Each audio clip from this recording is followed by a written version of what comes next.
DJ Kanchan AG entertainment की धमाकेदार प्रस्तुति।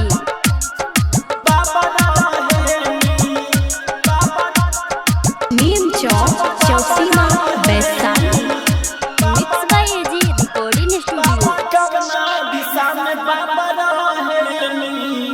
हमसे बता दी गौरा माई कवना दिशा में बाबा रहेनी, कवना दिशा में बाबा रहेनी, दिशा में बाबा रहेनी। हमसे बता दी गौरा माई कवना दिशा में बाबा रहेनी, कवना दिशा में बाबा रहेनी।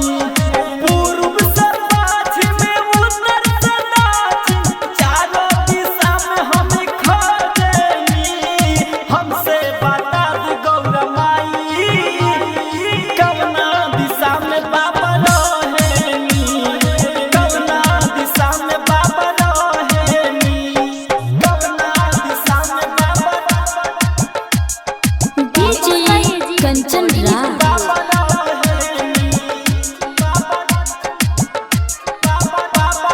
नीम चौक चौसीमा वैशाली।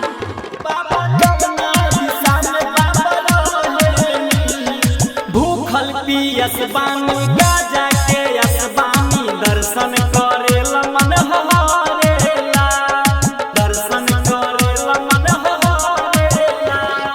भूखल पियस बानी गाजा के असबानी दर्शन करेला मन हरेला।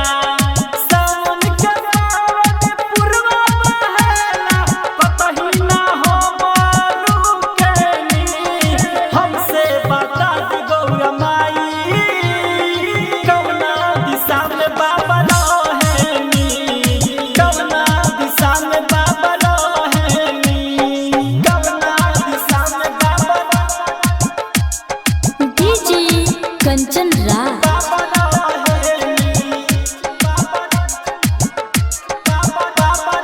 नीम चौक चौसीमा वैशाली।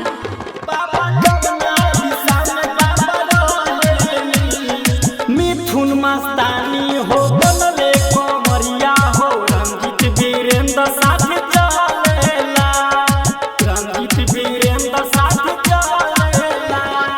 मिथुन मस्तानी हो बनले कमरिया हो रंजित वीरेंद्र साथ चलेला। किशोर कुमार नारा लगावे हमनी के दम नहीं धारेनी।